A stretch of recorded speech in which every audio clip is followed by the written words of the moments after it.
भारतीय सेना की बहादुरी के किस्से जितने हैरत अंगेज और प्रेरणादायक होते हैं उतने ही दिलचस्प भी। हमने आज तक कई शहीदों और सेना में सेवारत जवानों के किस्से सुने हैं जिन्होंने जीते जी अपनी मातृभूमि पर आंच तक नहीं आने दी।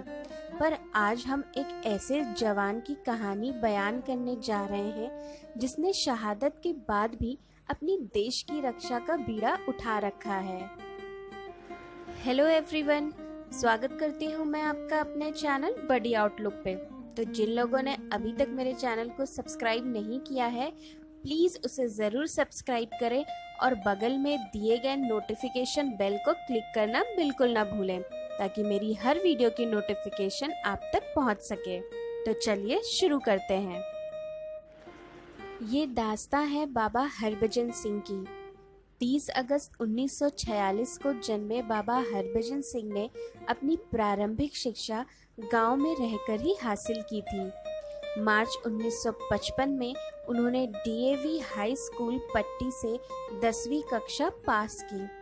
जून 1956 में हरभजन सिंह ने अमृतसर में बतौर सैनिक दाखिल हुए और सिग्नल कोर में शामिल हो गए।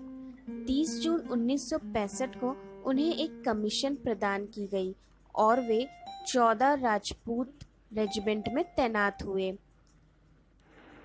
वर्ष 1965 के भारत पाकिस्तान युद्ध में उन्होंने अपनी यूनिट के लिए महत्वपूर्ण कार्य किया। इसके बाद उनका स्थानांतरण 18 राजपूत रेजिमेंट के लिए हो गया।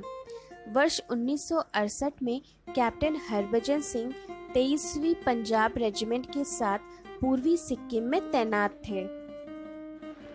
4 अक्टूबर 1968 को खच्चरों का एक काफिला लेकर वे पूर्वी सिक्किम के तुकुला से डोंगचुई की ओर जा रहे थे। इसी दौरान पांव फिसलने के कारण एक नाले में गिरने से उनकी मौत हो गई। पानी का तेज बहाव होने के कारण उनका पार्थिव शरीर बहकर घटना स्थल से करीब 2 किलोमीटर की दूरी पर जा पहुंचा। जब भारतीय सेना ने बाबा हरभजन सिंह की खोज खबर लेनी शुरू की तो 3 दिन बाद उनका पार्थिव शरीर मिला। ऐसा कहा जाता है कि हरभजन सिंह ने अपने साथी सिपाही प्रीतम सिंह को सपने में आकर अपनी मौत की जानकारी दी और बताया कि उनका शव कहाँ पड़ा है। पहले प्रीतम सिंह की बात का किसी ने विश्वास नहीं किया, लेकिन जब उनका शव उसी स्थल पर मिला जहां उन्होंने बताया था तो सेना के अधिकारियों को उनकी बात पर विश्वास हो गया। सेना के अधिकारियों ने उनकी छोकिया छो नामक स्थान पर समाधि बनवाई। मृत्युपरांत बाबा हरभजन सिंह अपने साथियों को नाथुला के आसपास चीन की सैनिक गतिविधियों की जानकारी सपने में देते, जो हमेशा सत्य होती थी। तभी से बाबा हरभजन सिंह का मृत शरीर भारतीय सेना की सेवा कर रहा है। लोगों में इस जगह को लेकर बहुत आस्था थी, लिहाजा श्रद्धालुओं की सुविधा को ध्यान में रखते हुए भारतीय सेना ने 1982 में उनकी समाधि को 9 किलोमीटर नीचे बनवाया, जिसे अब बाबा हरभजन मंदिर के नाम से जाना जाता है। हर साल हजारों लोग यहाँ दर्शन करने आते हैं। भारतीय सेना में यह कहा जाता है कि शहीद होने के बाद भी बाबा हरभजन सिंह नाथुला के आसपास चीन सेना की गतिविधियों की जानकारी अपने मित्रों को सपनों में देते रहते हैं, जो हमेशा सच साबित हुई है। इसी तथ्य के आधार पर उनको मरणोपरांत भी भारतीय सेना की सेवा में रखा गया है। यहाँ तक उनके प्रति सेना का भी इतना विश्वास है कि उन्हें बाकी सभी की तरह वेतन, 2 महीने की छुट्टी आदि सुविधा भी दी जाती है। 2 महीने की छुट्टी के दौरान ट्रेन में उनके घर तक की टिकट बुक करवाई जाती है और स्थानीय लोग उनका सामान लेकर जुलूस के रूप में उन्हें रेलवे स्टेशन छोड़ने जाते हैं। उनके वेतन का 1/4 हिस्सा उनकी मां को भेजा जाता है। यही नहीं, पद भी बदल जाता है।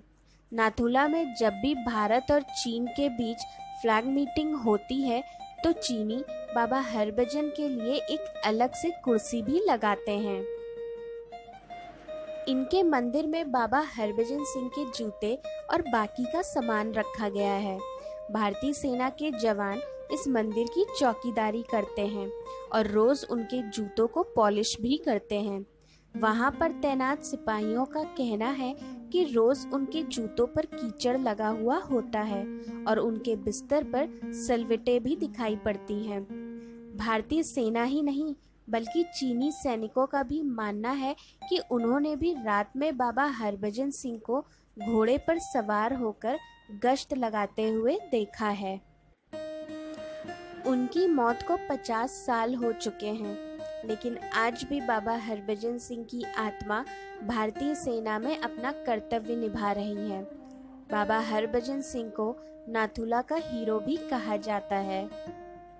फ्रेंड्स, सुनने में ये सब बातें जरूर हैरत में डालने वाली हैं, लेकिन यह सच है।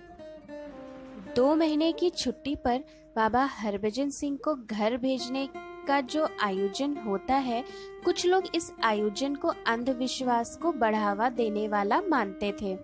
इसलिए उन्होंने अदालत का दरवाजा खटखटाया, क्योंकि सेना में किसी भी प्रकार के अंधविश्वास की मनाही होती है। लिहाजा सेना ने बाबा हरभजन सिंह को छुट्टी पर भेजना बंद कर दिया। भारत माता के सपूत शहीद कैप्टन हरभजन सिंह ऐसे वीर सैनिक हैं जिनका शरीर छूटने के बाद भी देश प्रेम नहीं छूटा। तो फ्रेंड्स, कैसा लगा आपको आज का मेरा ये वीडियो? मुझे कमेंट करके ज़रूर बताइएगा।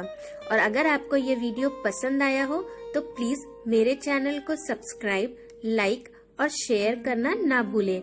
अपने नेक्स्ट वीडियो में मैं फिर से एक इंटरेस्टिंग टॉपिक को डिस्कस करूंगी। तब तक के लिए ख्याल रखिए अपना और मेरे नेक्स्ट वीडियो का इंतजार करिए। Till then, do take care of yourself. Bye bye.